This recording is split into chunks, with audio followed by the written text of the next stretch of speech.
ఒక 1 ఇయర్ పాటు ఈ జస్ట్ 3 మినిట్స్ 40 సెకండ్స్ ట్రైలర్ కోసమే రాత్రి పగలు కష్టపడ్డారు. ఆ వీడియోలో మహేష్ బాబు తప్ప అంతా సీజీఐయే. ప్రతి ఫ్రేమ్‌ని క్రియేట్ చేసింది విత్ అట్‌మోస్ట్ పర్ఫెక్షన్ అండ్ డీటెయిలింగ్‌తో. ఒక ఫ్రేమ్ తయారు కావడానికి 30 హవర్స్ పట్టిందంట.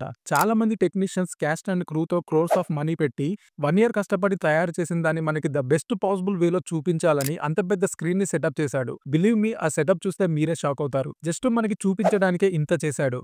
ముందు రోజు నైట్ టెస్టింగ్ చేద్దాం అనుకుంటే పైన డ్రోన్స్ తిరిగాయి అండ్ చాలా ఫుటేజ్‌లు కూడా లీక్ చేశాయి. ఇప్పుడు ఇంత కష్టపడి రెడీ చేసిన దాన్ని జస్ట్ అలా లీక్ అయితే ఎలా ఉంటుంది? అందుకే టెస్ట్ చేయలేదు. డైరెక్ట్‌గా ఈవెంట్‌లో ప్లే చేస్తే ఏమైందో మీరు చూసారు. ఎన్ని గ్లిచెస్ వచ్చాయో.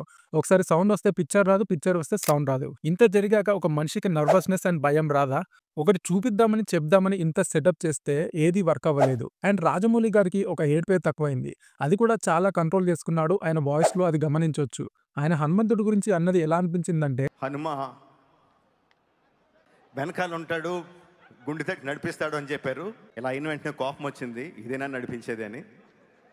ఒక పిల్లోడు ఫెయిల్ అయితే ఎందుకు దేవుడా ఇలా చేశావని అమాయకంగా అంటాడు చూడండి, అలా అనిపించింది. అది కూడా బాధతోనే అన్నాడు తప్ప దేవుణ్ణి కించపరిచినట్టు ఎక్కడా అనలేదు. అండ్ రాజమౌళి గారు ఎప్పుడు కూడా ఏ దేవుణ్ణి కించపరిచినట్టు ఎక్కడా కూడా మాట్లాడలేదు. Hope everyone understands his situation.